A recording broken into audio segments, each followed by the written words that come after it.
Hey y'all, just doing my Wednesday hump day check-in.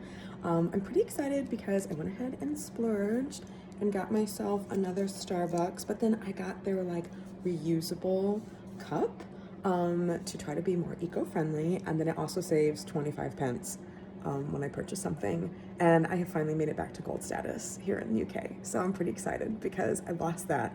And then when I moved over, I just had to be cautious with my money and everything. So I didn't treat myself to Starbucks a whole lot. But now that there's a new Starbucks just right by my work, I'm there. Me and David, the manager, we're like friends. Other people know me. It's a little ridiculous. Anyway, just wanted to touch base with everybody like I do. It's been a week. Monday was definitely just one of those ones where it just kept trying to challenge me. So I would go negative, but I kept trying to just keep my mindset positive. And, we got through and it was okay. But I'm trying so hard not to be like, oh, now it's turned into a fucking Monday. I'm trying to be like, no, it's cool. Like, this shit happens. Move on. And I think I did it pretty well Monday. I'm not 100% because I've kind of blocked it out now at this point. And then yesterday was just, I woke up to a message that my second Highland dance teacher had passed away. Her daughter was my first Highland dance teacher back in the day, ages ago. And it just, it was shitty. It was just shitty, and I was just so out of it for the day. And I've literally had no days, okay, not literally, but I've had very few days off this year because I transitioned from one job to another. So some of my holidays obviously were lost, and most of my holidays were like November, December. So collectively, I think I've had less than 10 days off this year. And I think my body and my mind are just a little exhausted from like not having that good break. And then also, in less than 5 months, I've lost 3 people from the pipe band community. And it always is just really hard because they were such an integral part to my childhood and my teenage years. And that they're family, and they were friends of my dad. And so then that just brings up everything. And I absolutely hate it that when they go, but then I'm so grateful to have had somebody so amazing in my life to where my heart does ache for them. And that I had those kind of positive, amazing people in my life. Like that, I'd rather have them in my life than never have them at all. It's just so painful when it happens. And I think for me, because I've lost a parent at a young age, and then when people from my childhood and my teenage years, especially ones that were associated with my dad, when they go, it's almost like my childhood is like slipping away. And I try everything I can to like find a moment that I absolutely loved and try to remember it and embrace it, and just remember the feeling I had in that moment at that time, and the smiles and the laughs and all of that. And it's really, it's hard. And I had a friend of mine, she messaged me, and she lost her mom at a young age. And she said, it's just a lot more difficult when you lose a parent when death happens then, especially when because it's almost again like, it's a weird like death of your childhood. I know it's really hard to explain, and I guess I could babble about that for a while, but I won't. Like, I'm not gonna like totally bring you down. And then I just started thinking to myself, I was looking for pictures. I was going through pictures to find a picture of my dad and Heather, because there was one and I couldn't find it. And I was just so upset and I was so distraught because I'm such an organized person. So when I can't find anything, I just freak out. And I had to go to work. So I left, and I was just like, please, help me find it. And when I got home, I found it. It was somewhere else, and I got it, and I was delighted to have found it. But as I was going through those pictures, my dad was an amazing man. And I'm not just saying that because he was my dad, but there are multiple people that were his soldiers, that served with him in the military, that remind me yearly, how great he was and how many people he touched. And then I look at, the photos of him playing the pipes for his soldiers, and I want so badly. Oh my God, I'm gonna cry again. We can't keep crying on these weekly updates, can we? He made such an impact and such a difference and like positive in people, and I just so badly want to be like that. Not just because that's how he was like, but because that's just the right thing to do as a human being. And then I think like how I've made mistakes, and I wish I would have maybe handled things better or differently. And there was recently one time I was talking to my partner, and I was like, oh, I could have handled that better. I could have done that better. And he's like, yeah, but we all make mistakes, and that's okay. He's like, it depends on what you do afterwards and how you handle things. And when you do make your mistakes, it's not you being vindictive. It's just you're doing the best that you can. He's like, that's what makes you different. That's what makes it different. So just remember that. And I just read a quote, something from Brad Pitt on one of the Instagram things that I follow, and it's just like inspirational quotes. I love my quotes, I know. And he was in the quote, he basically just said the same thing, like, we as society focus on our mistakes, but then we're not focusing on what are people doing afterwards. Like, nobody's sticking around to then see what happens after you've made those mistakes. Like, do you try to improve? Do you try to make it better? Do you try to make sure the next time you don't do that, etc.? And so yes, that was a tangent, which I'm very good at. So yes, I've made mistakes, but they were never vindictive.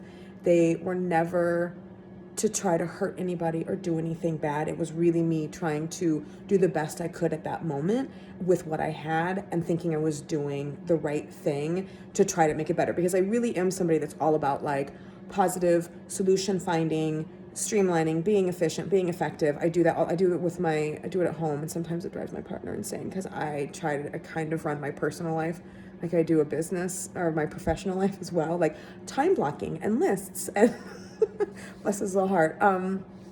He handles it very well, and I feel like he appreciates it to a point, and then he's like, no more.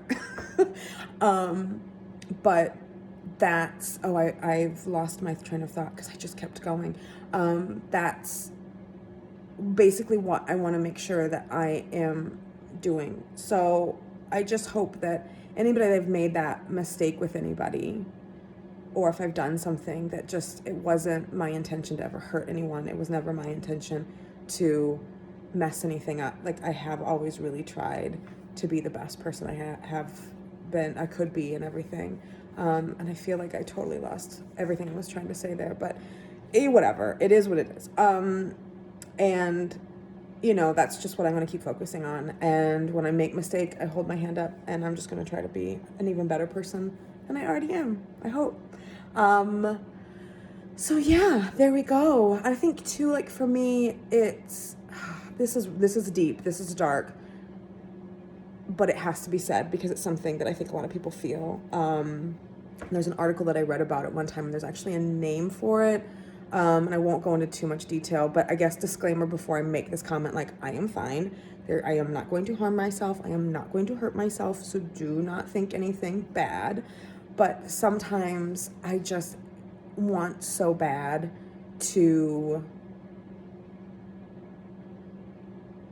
be at that next step in life where I can just be with my dad and my grandparents again. Like, that's what I want some days, and I can't wait for it. But then I know that, I'm not going to do anything bad to like make that happen any sooner again, like I've said, but because I can't leave my dog. Like, oh my goodness, what would I do if I couldn't leave her? I couldn't leave my mom. Like, that would be absolutely horrible. I think my partner would be sad as well, so I'm not going to like leave or anything like that, or anything drastic. So again, please don't think that. But because I so badly want to be with them and I can't, then it's just like, okay, well, how can I be the best daughter and granddaughter to them? And it's just then just living my best life and helping people and volunteering and setting goals and achieving them and trying to do the best and just be a good human being.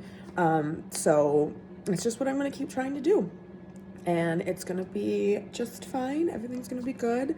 I've been doing my marathon. Let's go to more positive, happy things before I have to go back to work and get things done. I have been running to get my marathon training in, or like my mini marathon training right now. And I'm doing all right. And I got on my turbo trainer to start cycling to do that training. I don't know. I've got a lot. I've signed up for a marathon, and then a 13K to like help kind of prep for the marathon down in Edinburgh. Both of those are there in Edinburgh. And then I've got the ETAP cycle, which is 66 miles around Loch Ness on a road bike. I've got all of that before the end of May. 2 are in April, 1 is at the end of May. So a lot is happening with training. I have one more assessment to do for my HR management diploma. I cannot wait to be done with that.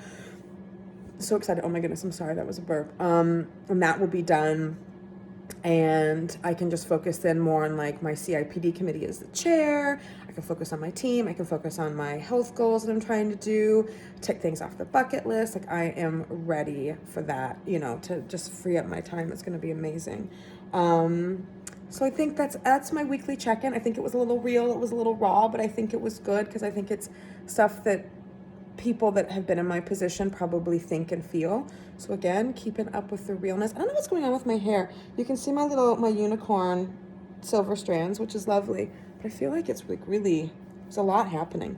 I might need to tame this a little bit. This is also my new cashmere sweater that I got, or jumper as they say over here, from Johnston's of Elgin.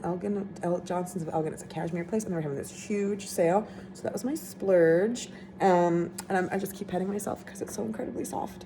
Anyway, I'm gonna stop babbling. I hope you guys have an amazing Wednesday. I love you all. And Sunday, I'll have my Sunday vlog coming up, and I think I'll do something that was kind of brought up in my last one about like triggers and stuff. So stay tuned for that. Remember, Instagram, Chic Urban Hippie, Facebook, Chic Urban Hippie. I try to keep things updated like through pictures and then through my stories and all of that. And then I need to actually get my blog up going. I'm trying to incorporate all of it. I'm getting there slowly but surely. People seem to be liking the videos and they're enjoying them. I'm getting really good feedback so far. So I hope that you're liking it. If you have any ideas or suggestions, or you want me to cover a topic or talk about something, I'm an open book. Most of the time. There's certain things that I do have to keep private, especially when it involves other people, because I have to respect their privacy. And then other things just aren't appropriate to talk about, but I might message you about them. Anyway, I hope you have a really great Wednesday, great rest of your week, and I will talk to y'all later. Love you. Bye.